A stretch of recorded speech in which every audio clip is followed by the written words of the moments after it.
Welcome back, my friends. Currently, we're on day 217 of Russia's disastrous invasion of Ukraine, and the first mobilized, untrained Russian draftees have reached the front lines in Ukraine.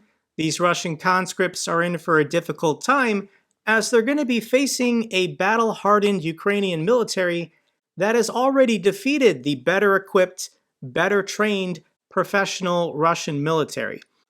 And sure enough, not even a week into Russia's partial military mobilization, the first Russian soldier has already surrendered to Ukrainian forces on the front lines in Ukraine. A Russian soldier has surrendered to Ukrainian forces just days after being deployed to fight under Putin's nationwide partial military mobilization. And we've got pictures and videos of the individual. This man says that he was mobilized out of Moscow on September 21st. Within 3 days, he was on the front lines in Kharkiv. He immediately tried to find a Ukrainian unit to surrender to, and he surrendered on September 27th. I'll just show you a couple seconds of this man speaking. 21 сентября 2022 года. В ряды советской армии. Unfortunately, I don't have English subtitles about what he's saying, but he looks like he's been having a rough week. From mobilization to captivity in 3 days, he showed his mobilization papers to the Ukrainian forces. Once again, just a couple seconds of this man talking.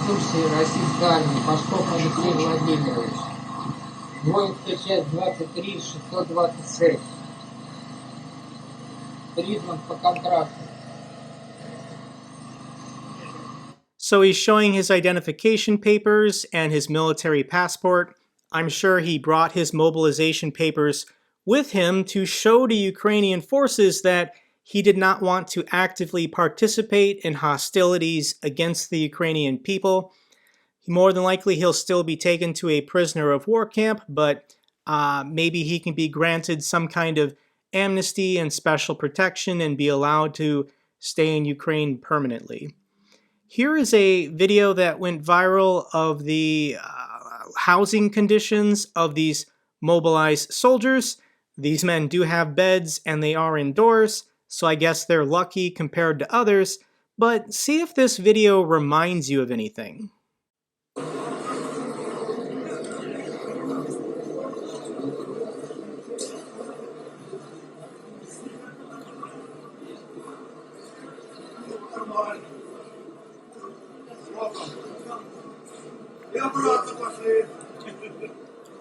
Seeing all these men in uniforms on bunk beds in a gymnasium just kind of reminded me of Squid Games. I don't know if they watch a lot of Netflix in Russia. I know they pirate a lot, but if you had seen Squid Games and then you saw that auditorium, I don't think I would be feeling optimistic about participating in Russia's military mobilization. And here are the kinds of pep talks and speeches being given to these mobilized men. Here is a Russian officer speaking to mobilized Russian men, and this is what he has to tell them. Я сейчас ничего не могу сказать вам по этому вопросу. Я так же, как и вы, вот 3 дня назад сюда приехал. Выдернут с отпуском, и меня назначили полком, который я даже не формировал ни по мобилизационной подготовке, ни по чем. Я его вообще в глаза не видел. Я вместе с вами с чистого листа работаю. Я не знаю даже, с вами я уйду на задачу или нет, 50 на 50. Или я с вами иду, или я вас передаю. Если есть такие, которые там имеют позвонковые грыжи, пластины в голове и так далее, насколько он мне сказал пока, это категория В по медицине, это значит, вы призываетесь во время мобилизации, все равно подлежите ей. Поэтому не надо рассказывать, что я не могу. Я тоже не могу. Тоже грыжи, колени и все остальное. Полуслепой и иже с ними. Живу на таблетках и на блокадах. Поэтому, если я поеду с вами, буду так же, как и вы, выполнять все задачи. Что, если я не вижу? Будете стрелять? Наблюдателя у вас поставят специально. Зрение тренировать. So this Russian officer is saying, hey, I just got mobilized and I was on vacation. You guys think you have it bad?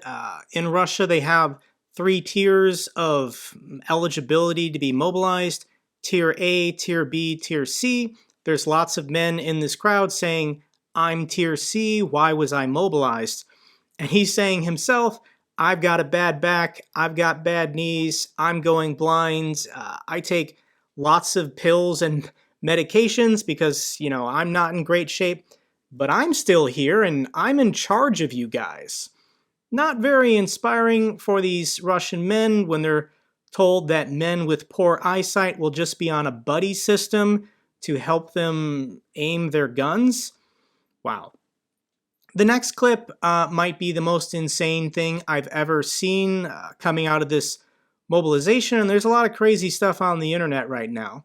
But here is a medical brief being given to recently mobilized Russian men, I'm guessing from either a doctor or a nurse. And look at her honestly explain to these Russian mobilized men what's awaiting them in Ukraine. Так, потом что? Спальники. Однозначно будете спать, где придется. Спальники однозначно. Плюс туристические коврики или замена. Ну поняли, да, все? Это все свое, мальчишки. Вам форму, все, что армия. Вам броню, вот это все, что касаемо военного. Этого ничего. Нет, наших мужиков мы сами все укомплектовали. По медицине... So what she's saying is that the only thing that the Russian military will provide you is uniforms and armor. Everything else is your responsibility. A sleeping bag, a mattress pad, any kind of medications. And this is when she mentions tourniquets. Тоже. Отсрачки, то есть лапирамиды, перекись водорода обязательно. Жгуты. У меня на вас на всех жгутов не хватит. Мы мужиков... Нету жгутов собирал. А? Нету в аптеке жгутов. И все равно. Родственники пусть. Аптеки.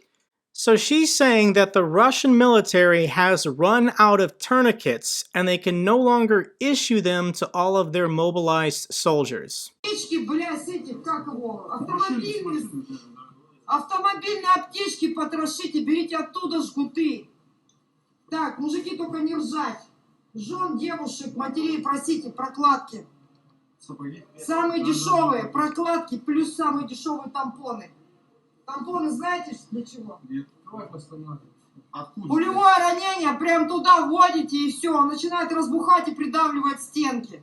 Мужики, я это еще с Чечни знаю. Прокладки обязательно, ну дешевенькие.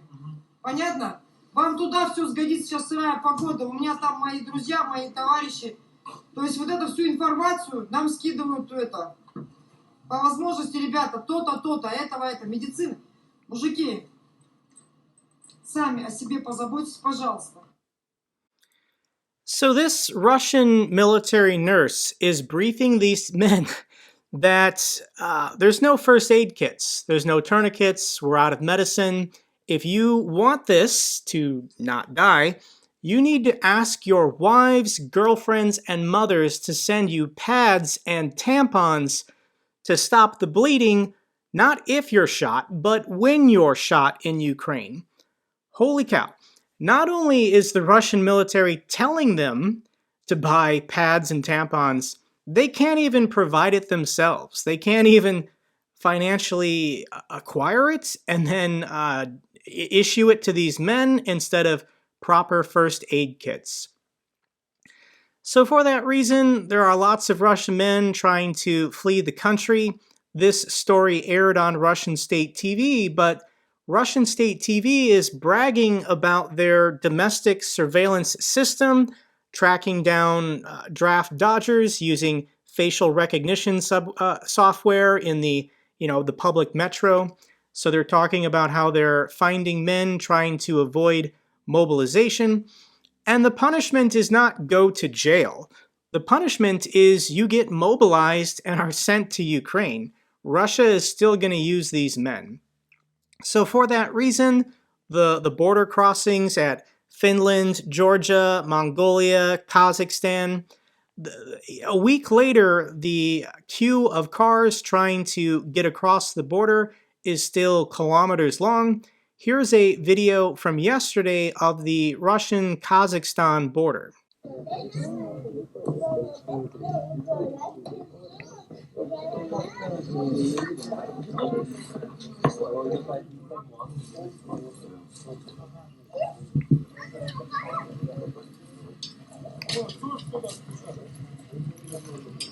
It stretches out over the horizon of Russian men trying to flee mobilization.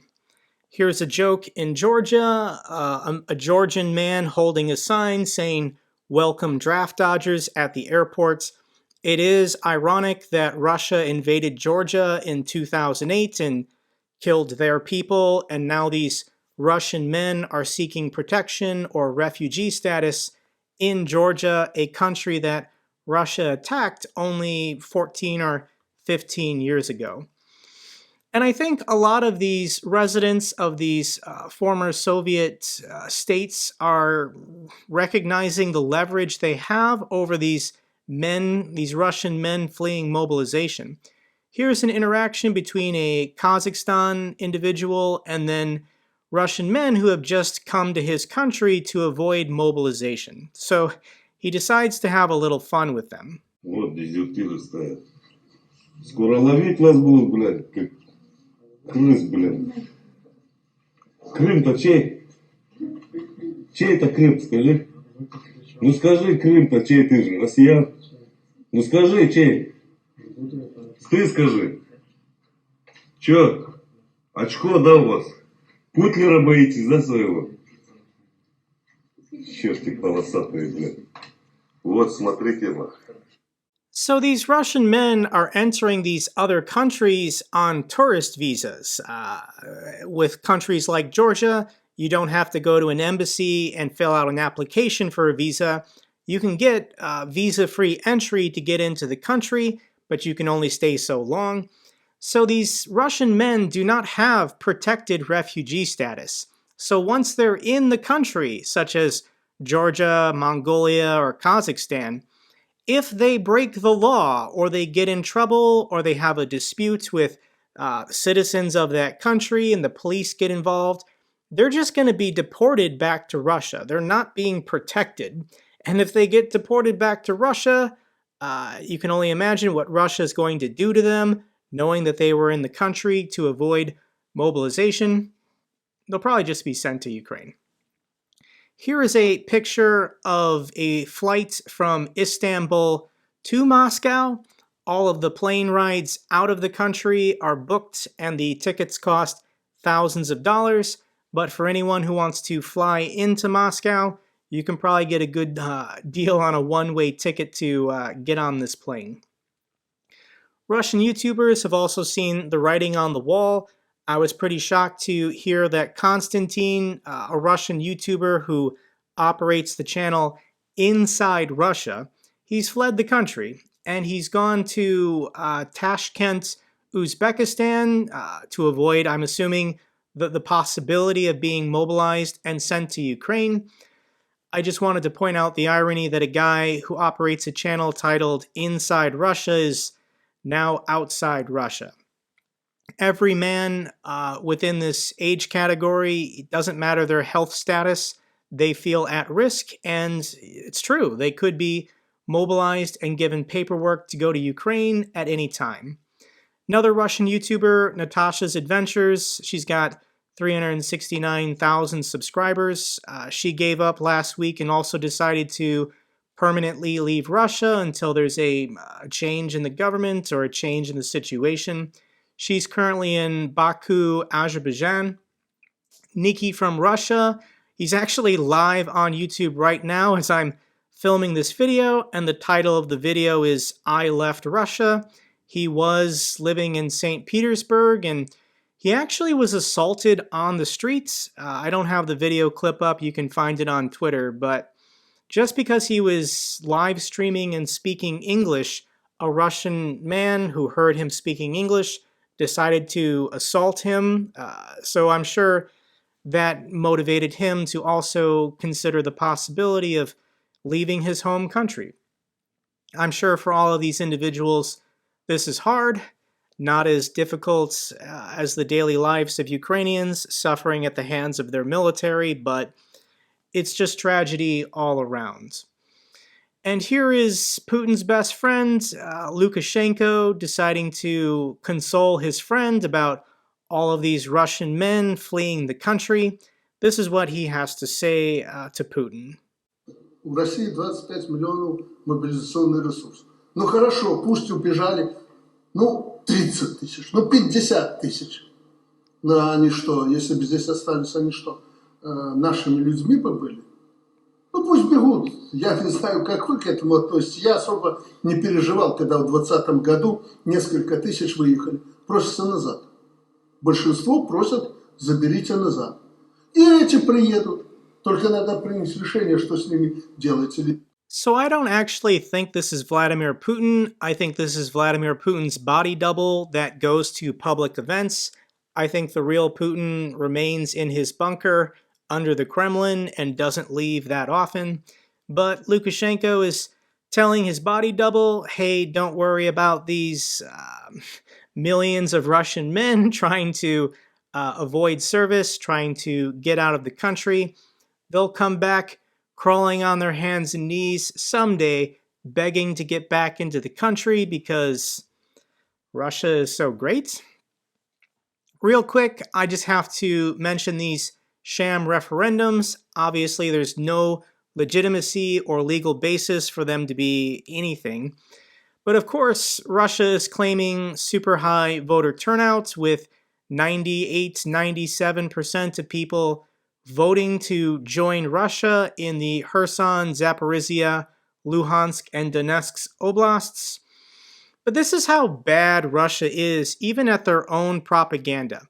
This is an actual clip that aired on Russian state TV, and they're showing how the votes are being counted, and this woman counting votes is literally just flipping through blank ballots. They've not been filled out at all, and she's not even looking at the pieces of the paper, so she doesn't even realize what she's doing as she's counting yes votes to join Russia. Председатель комиссии Наталья Шунани сейчас демонстрирует всем и журналистам, и международным наблюдателям стопки с результатами референдума. Мне кажется, ей сейчас не позавидуешь, потому что слово «да» она будет произносить еще очень много раз. Если мы посмотрим стопки, где ответ «да», они гораздо больше, но есть также, кто проголосовал против. Вот на столе, сейчас покажу, попрошу оператора показать, есть два, пока только два. So it's pretty easy to have 90% voter turnout with 98% voting in favor of joining Russia when all of the ballots are blank and they're just counting them as yes votes. This is how Russia operates. Let's wrap up this video with some true heroes. These are two Ukrainian soldiers in the trenches singing the Ukrainian version of a World War II anti-fascist Italian resistance anthem, Bella Ciao. I think I'm saying that right. But this clip is about a minute and a half long. Одного ранку, ще на світанку, земля здригнулась і враз закипіла наша кров, ракети з неба, колони танків і заревів старий Дніпро. Ракети з неба, колони танків і заревів старий Дніпро. Ніхто не думав, ніхто не бачив, яка насправді була українська лють, катів проклятих, безжально мочим тих, що на нашу землю пруть. Катів проклятих, безжально мочим тих, що на нашу землю пруть. А на кордоні найкращі хлопці, самі герої воюють у наших ЗСУ і джавеліни, і байрактари за Україну б'ють русню. І джавеліни, і байрактари за Україну б'ють русню. а наші люди, а українці проти русні об'єднали вже цілий світ, і скоро зовсім русні не буде, а буде мир на всій землі. І скоро зовсім русні не буде, а буде мир на всій землі. That's all for this update video. Glory to the heroes, glory to Ukraine. If you found this video informative, give me a thumbs up. Best way to support my channel. Comments or questions, let me know down below. I love hearing from you guys. Till the next video, take care, be safe.